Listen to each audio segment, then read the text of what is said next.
안녕하세요, 학생 여러분. 대학살인 한문교과서 수업을 진행하는 희남쌤입니다.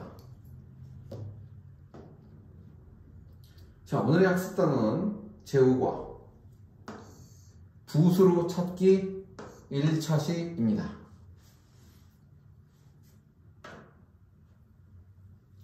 학습 목표를 보겠습니다. 한자의 부수를 알고 자전에서 한자를 찾는데 활용할 수 있다. 우리는 지금까지 한자 찾는 방법으로 자전 찾기로서 뭐로? 음에 의해서 찾는 방법, 다시 말하면 글자 자음으로 찾기, 총액으로 찾기를 학습하였습니다. 이번에는 부수로 찾기를 학습하도록 하겠습니다. 두 번째는 한자의 부수를 알고 그 의미를 설명할 수 있다입니다. 한자에서 부수는 뭐를? 뜻을 나타내는 역할을 합니다. 그러므로 부수를 익히면 그 글자의 뜻을 윤곽을 잡는 데 상당한 도움이 됩니다. 셋째는 모양이 변하는 부수와 그 형태를 안답니다. 이 부수는 다른 글자와 합쳐질 때 일부 형태의 변화를 가져옵니다. 그 변화되는 양상에 대해서 살펴보도록 하겠습니다. 자, 먼저 자전찾기입니다.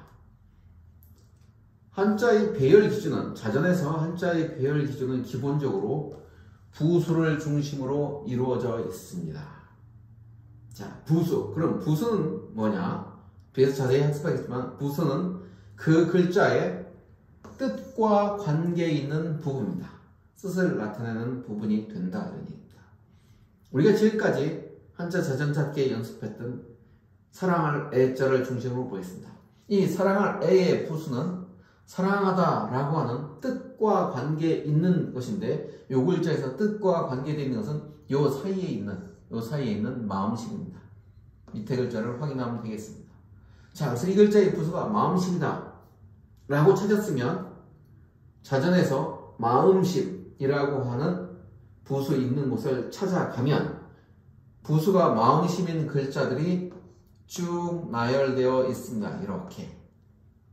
그러면 이 글자를 찾으려면 어떻게 되냐? 요 부수를 뺀 나머지 획수를 계산해 보면 됩니다. 이미 우리가 학습할 때 사랑할 애자는 몇 획이다? 13획이라고 학습을 했습니다. 그럼 마음심이 하나, 둘, 셋, 넷, 4획이네요. 4획을 빼면 9획입니다. 그럼 마음심 부수 9획에 가면 마음심 부수이면서 9획인 한자들이 쭉 나열되어 있습니다. 거기에서 바로 쭉 가다 보면 이 문자가 사랑할 애자가 있는 것을 우리는 확인할 수 있습니다.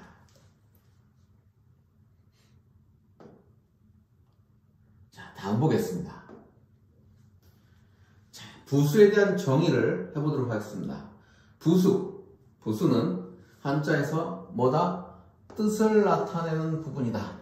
누차 얘기합니다. 의미를 가지고 있는 부분이 바로 부수다. 글자를 보시죠. 부수는 어떤 부란 뜻입니다. 부는 부분이란 뜻이죠. 부분에 있어서 첫머리란 뜻입니다.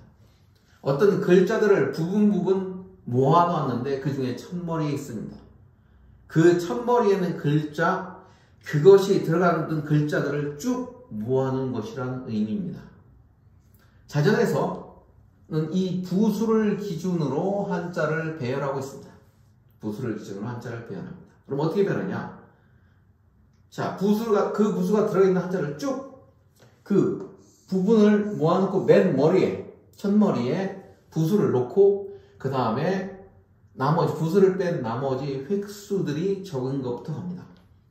그러면 획수가 0인 것도 있겠죠. 예를 들면 마음심 부수에서 마음심이라는 글자는 제일 첫 번째 부수에 있고 1번에 마음심이 있습니다. 마음심을 뺀 나머지는 0획이죠. 이런 것을 우리는 재부수라고 말합니다. 자기 자신이 부수인 글자죠.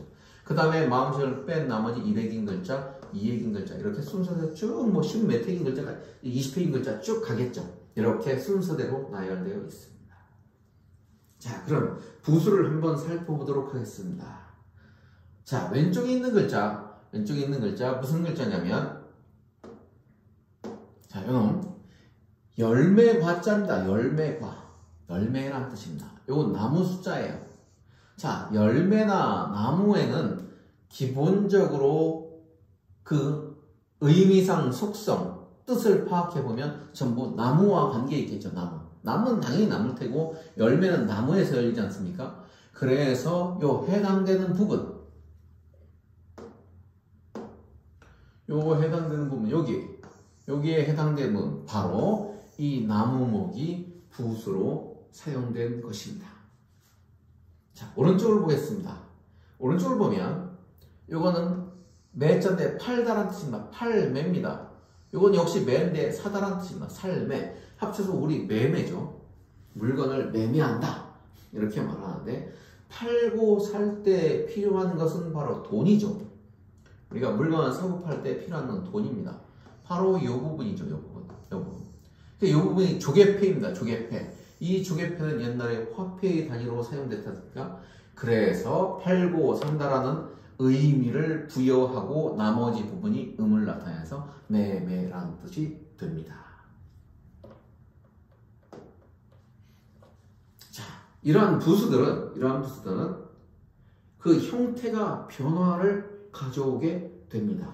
봅시다. 뜻에 해당되는 부분의 글자, 바로 이게 뭡니까? 바로 얘가 부수죠. 바로 부수인데 저 부수는 어떻다? 다른 글자와 조합할 때 어떻게 된다? 다른 글자와 조합할 때 형태가 바뀐다. 자, 그럼 형태가 왜 바뀌냐? 이미 우리 2차신가요?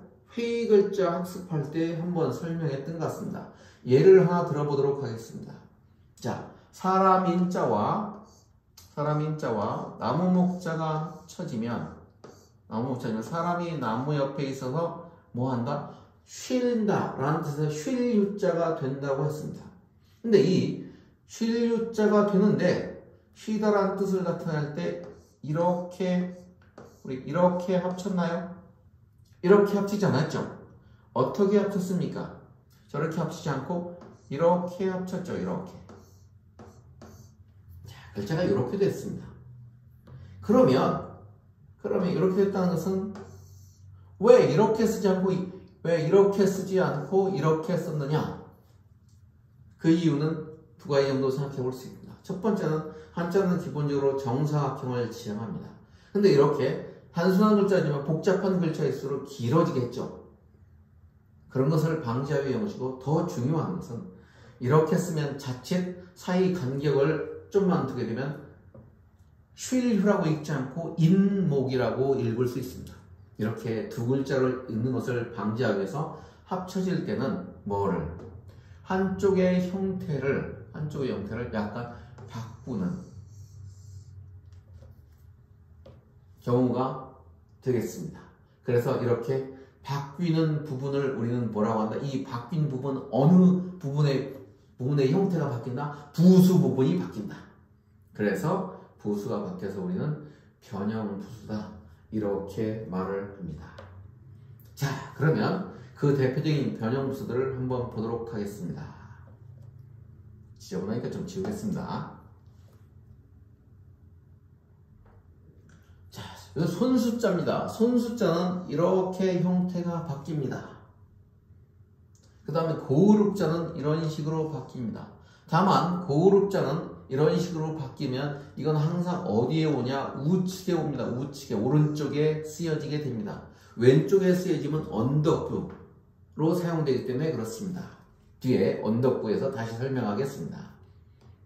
그 다음에 이 글자는 달월이 아니라 모양은 달월과 같지만 고기육이 다른 글자 합쳐질 때 변형된 형태입니다. 고기육자가 신체의 일부와 관련된 글자들과 합쳐질 때 이렇게 바뀝니다.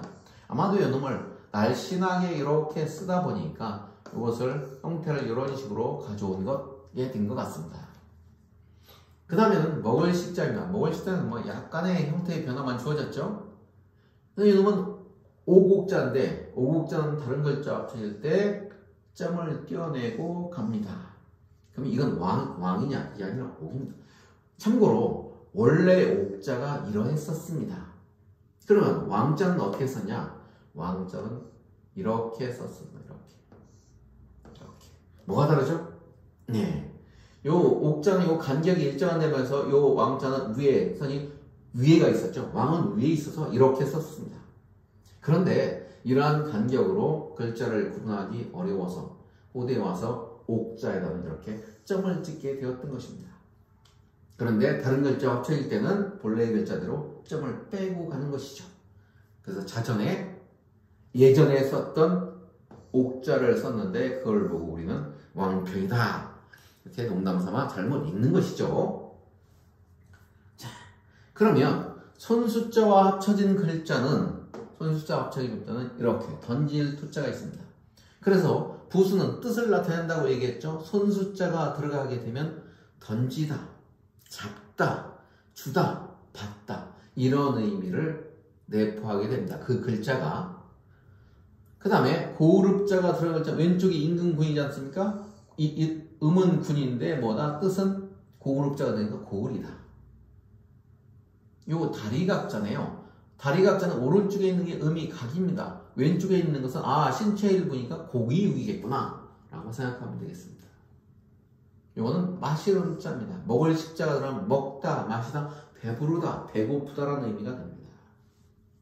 이 글자는 오른쪽에 있는 글자, 요 글자가 뭡니까? 이 글자는 우리 잘 알고 있는 견이죠.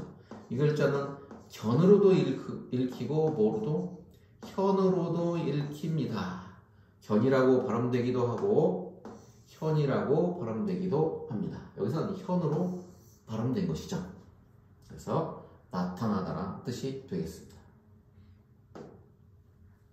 자, 이것 외에 한자에서 주로 잘 사용되고 있는 부수의 명칭을 좀 보도록 하겠습니다. 첫 번째 거 진면자입니다. 진면. 이거 여러분들 혹시 사전을 통해서 간머리 이렇게 읽는데 간머리라는 생각은 지우고 진면으로 기억하면 좋겠습니다. 간머리는 일제 있을 때 일본의 분들이 가수의 모양과 같아서 했는데 한자의 의미를 파악하는데 전혀 도움이 되지 않습니다. 그래서 집안에 여인이 있다 해서 편안하다, 편안할 안이라는 의미가 됩니다. 그 다음 글자는 실사입니다. 요 실사고 요 가는 실 멱자입니다. 가는 실 멱인데 저 실 멱 두 개가 합치면 실사자가 됩니다. 어쨌든 멱이 들어가면 실이라는 의미를 갖게 됩니다. 이 글자는 그 다음 글자는 입구가 아니라 큰 입구라고 통칭 말하는데 큰 입구가 아니라 에워쌀 위자입니다. 사방으로 뺑 둘러 에워쌌죠. 그 안에 들어가 있으면 곤란하겠죠. 나무가 사방에 박혀 있다고 해서 곤란하다는 의미로 사용됩니다. 그 다음에 이 글자는 칠복자인데요. 칠복자인데 한자와 합칠 때 형태를 이렇게 쓰기도 합니다. 그래서 이쪽에 이렇게 쓰였죠. 이렇게 쓰기도 합니다. 그래서 이거는 고칠개자인데요. 고칠개자인데 뭡니까? 자기를 치는 거죠. 자기 자신을 친다는 자기 자신을 채찍 때린다는 의미입니다. 자신의 잘못을 고치고 반성한다는 의미겠죠. 자, 그 다음 글자는 지범입니다. 지범. 자, 그러면 이 지범과 여기에 있는 이 지범과 이 진면의 차이는 뭘까요? 이 지범자는 저 집과는 달리 텅 비어있는 넓은 공간을 나타낼 때, 큰 넓은 공간을 나타낼 때 이 지범자를 씁니다. 그래서 안에 점자가 들어있으면 가게 점자가 됩니다. 가게는 어떻습니까? 넓은 공간이죠. 텅 비어있는. 거기다 이제 짐을 갖다 놓고 이렇게 하겠죠. 그러니까 집하고는 집에 있는 우리가 일반적으로 말하는 집, 방 이런 거는 다른 개념의 넓은 공간, 대청과 같은 공간을 집 엄자를 쓴다 라고 기억하면 되겠습니다. 그래서 엄자가 들어가거나 면자가 들어가면 대체로 집, 공간 이런 의미를 갖게 됩니다. 자, 문제를 풀어보도록 하겠습니다. 다정이가 한자를 찾고 싶어하는 모양입니다. 자, 한자 찾는 자전에서 한자가 이렇게 많은데 한자가 많죠. 자전에 많은데 어떻게 찾느냐 궁금해합니다. 그러니까 찾고 싶어하는 글자가 이 글자인 것 같습니다. 근데 이 글자 보아하니 왼쪽에 이 부분이 있으니 이게 부수가 나무목이라는 것을 추측하는 모양입니다. 그러면 부수를 통해서 한자를 찾아야겠죠. 저 글자 나무 숫자인데 수인 거 모릅니다. 물론 모를 때 총획수를 세서 찾을 수 있는 방법도 있겠죠. 총획수를 세면 하나, 둘, 셋, 넷, 다섯, 여섯, 일곱, 여덟, 아홉, 열, 열하나, 열둘, 열세, 열넷, 열다섯, 열여섯, 16획으로 뭐 찾아도 되겠죠. 총획으로. 하지만 이번엔 부수를 찾고 싶습니다. 자, 그럼 어디로 가냐? 나무목이 부수인 걸 알았으면 어디로 갑니까? 부수를 왔으니까 부수 색임표 나무목이 있는 곳으로 가죠. 그럼 나무목 쪽수를 딱 가보면 나무목인 부수들이 어떻게 했냐? 거기 전부 다 모여 있습니다. 나무목에 해당되는 한자들이 쭉 있겠죠. 뭐부터? 나무목 자체인 영액인 제부수부터 1액, 2액, 1액에도 수 여러 글자 있고 2액에도 여러 글자 있고 3액에도 여러 글자 있고 쭉 있습니다. 자, 그러면 일일이 다 넘길 수 없죠. 그럼 어떻게 하냐? 이 글자의 총액이 아까 몇 획이었습니까? 16획이죠. 16획입니다. 16획에서 나무목은 볼 것도 없이 하나, 둘, 셋, 넷, 4획이죠? 그러면 4획이니까 4획을 빼면은 12획이죠. 그래서 어디에서? 나무목 부수에서 12획으로 가면 12획의 한자들이 쭉 이렇게 있는데 그 중에 뭐가 있을 것이다? 바로 요 나무 숫자가 있을 것이다 라고 하는 것을 확인하면 되겠습니다. 자, 이상으로 5단원 1차 시 학습을 마치도록 하겠습니다. 학생 여러분 수고했습니다. 2차 시에서 뵙겠습니다.